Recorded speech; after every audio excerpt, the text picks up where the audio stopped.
Hello students, তোমাদের প্রত্যেককে CS একাডেমির আরও একটি ভিডিওতে অনেক অনেক স্বাগত। এসএসসি সিজিএল এর অফিসিয়াল নোটিফিকেশন প্রকাশিত করে দিয়েছে। এই নোটিফিকেশনের মধ্যে কী কী রয়েছে সেই বিষয়গুলো আমরা আজকে অফিসিয়াল পিডিএফটি খুলে তোমাদেরকে জানিয়ে দেবো।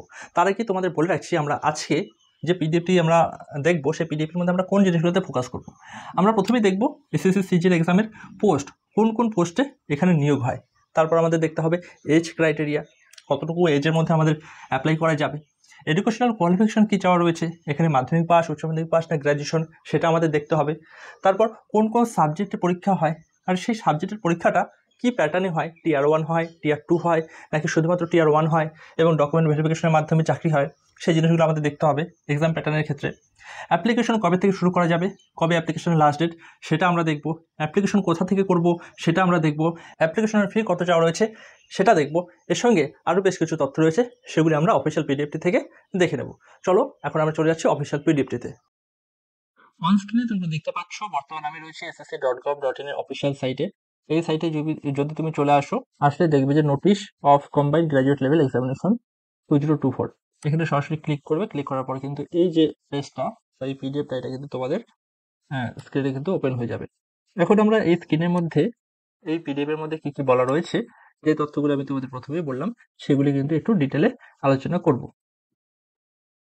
পিডিএফটি খুলেই তোমরা দেখতে পারবে এখানে তোমাদের date for submission of online application এটা দিয়ে দিয়েছে 24/6/2024 থেকে 24/6/2024 থেকে 24/7/2024 পর্যন্ত, অর্থাৎ তোমাদের 30 ডেজ কিন্তু সময় এখানে দেওয়া রয়েছে। আর আমাদের দেখো tentative schedule of tier 1 examination computer based test, এটা কিন্তু তোমাদের ওএমআর শিটে হয় না, সিবিটি মোডে হয়। এটা হবে সেপ্টেম্বর অক্টোবর 2024-এ সিবিটি 1টা হবে। আর সিবিটি 2 মানে টিয়ার 2 এক্সামটা তোমাদের ডিসেম্বর 2024-এ হবে। তো বেশি সময় নেয় না এই পরীক্ষাটি, খুব গুরুত্বপূর্ণ পরীক্ষা। আর এখানে অ্যাপ্লাই করার জন্য তোমাদের কিন্তু শুধুমাত্র মাধ্যমিক উচ্চ মাধ্যমিক পাস করলে হবে না, গ্রাজুয়েশন না করলে তুমি এখানে অ্যাপ্লাই করতে পারবে না। সুতরাং গ্রাজুয়েশনের পরের যে অ্যাপ্লাই করতে পারবে সেটা কিন্তু এই চাকরি। দেখো পে লেভেল কি রয়েছে, details of the post. Pay level 7 অনুযায়ী 44,900 টাকা থেকে 1,42,400 টাকা পর্যন্ত কিন্তু এখানে স্যালারি রয়েছে।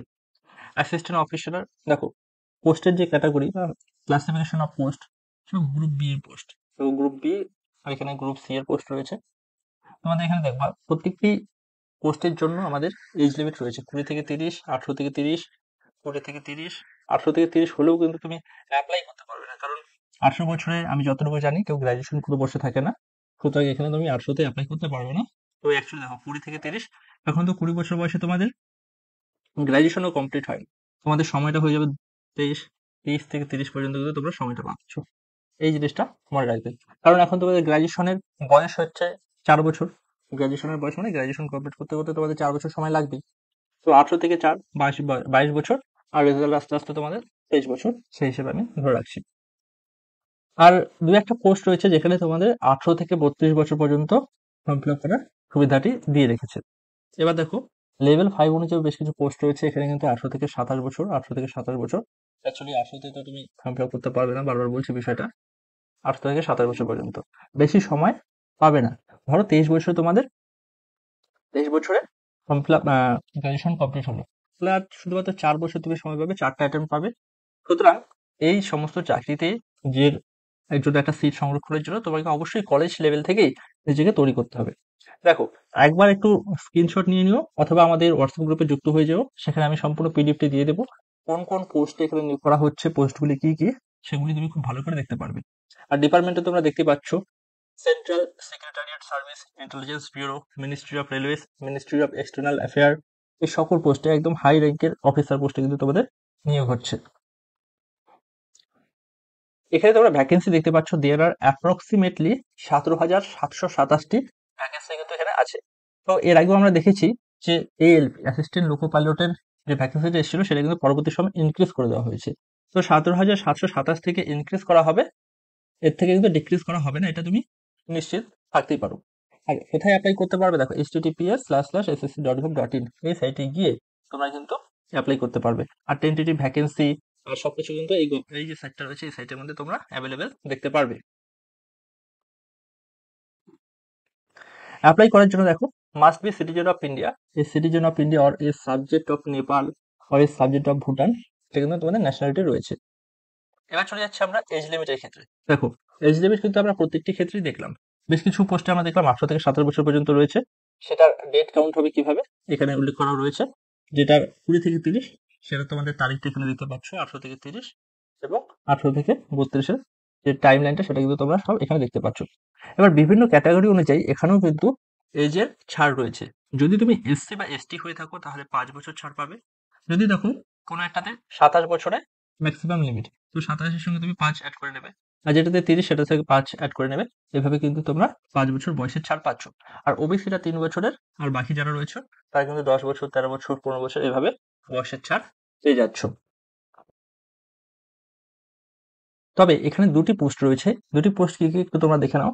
জেএসও, জুনিয়র স্ট্যাটিস্টিক্যাল অফিসার, এখানে অ্যাপ্লাই করার জন্য তোমাকে অবশ্যই 10+2 অর্থাৎ উচ্চ মাধ্যমিকে ম্যাথমেটিক্স থাকাটা জরুরি, এবং ম্যাথমেটিক্সে 60% মার্কস থাকাও কিন্তু জরুরি। আরেকটা পোস্ট রয়েছে স্ট্যাটিস্টিক্যাল ইনভেস্টিগেটর গ্রেড 2, তো এখানে তোমাদের স্ট্যাটিস্টিক্স অ্যাজ এ সাবজেক্ট থাকতে হবে। গ্রাজুয়েশনের 3 বছরে অথবা 6টা সেমিস্টারে তোমাদের কিন্তু স্ট্যাটিস্টিক্স একটা সাবজেক্ট হিসেবে থাকতে হবে, এটা আমাদের এখানে উল্লেখ করে দিয়েছে। তো এই জি এই পোস্টটা এবং জেএসও এই দুটো পোস্ট বাদ দিয়ে বাকি যে সকল পোস্ট রয়েছে সেখানে শুধুমাত্র গ্র্যাজুয়েশন করে থাকলেই তুমি কিন্তু অ্যাপ্লাই করতে পারবে। তুমি ম্যাথসে গ্র্যাজুয়েশন করেছো, ফিজিক্সে করেছো, অথবা হিস্ট্রিতে, জিওগ্রাফিতে, তুমি যে কোনো সাবজেক্ট যে কোনো স্ট্রিমে গ্র্যাজুয়েশন করে থাকো, সেটা কিন্তু অ্যাপ্লিকেবল এখানে। হাউ টু অ্যাপ্লাই, তোমরা কি করে অ্যাপ্লাই করবে দেখো, বেশি কিছু বলার কোনো প্রয়োজন নেই। ssc.gov.in এর অফিসিয়াল সাইটটিতে যাবে, দেখো https://ssc.gov.in, সেখানে গিয়ে তোমাকে রেজিস্ট্রেশন করতে হবে।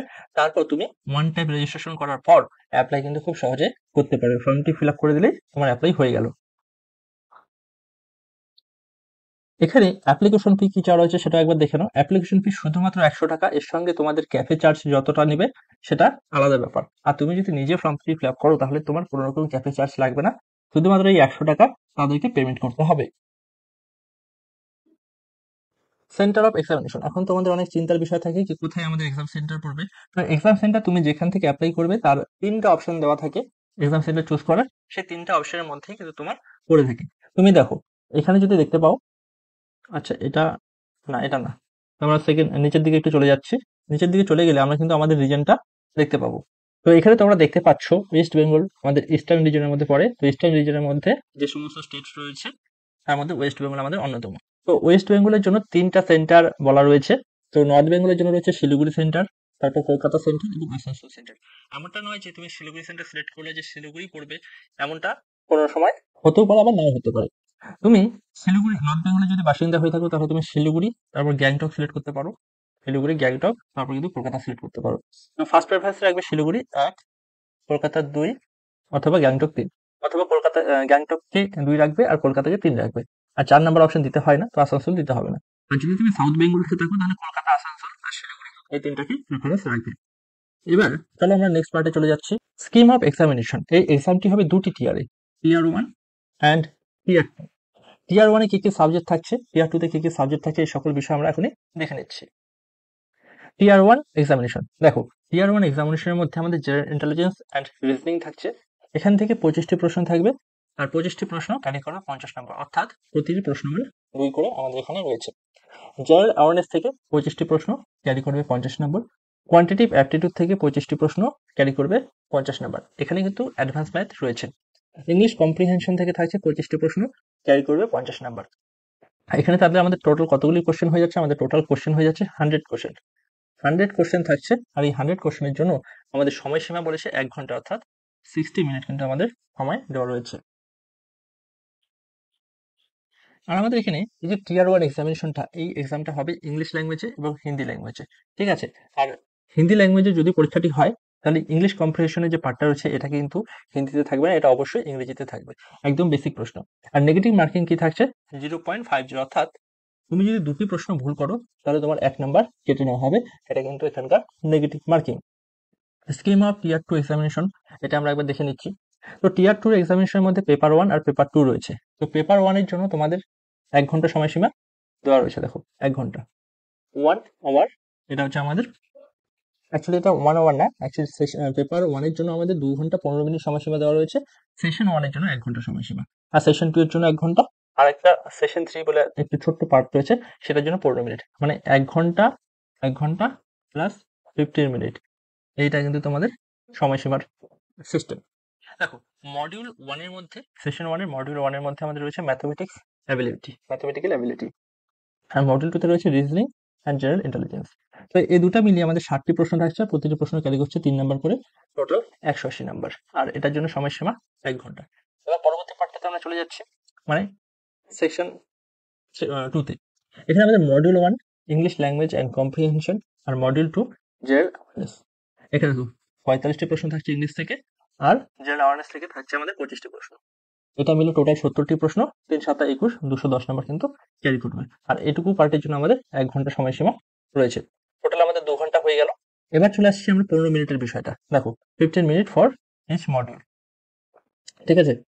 দেখো, এই যে সেকশন 3 রয়েছে না, এখানে মডিউল 1 কম্পিউটার নলেজ 20টি প্রশ্ন আর 60 নাম্বার ক্যারি করবে। আর এখানে দেখো সেকশন, এখানে আবার 15 মিনিট এক্সট্রা করে দিয়েছে।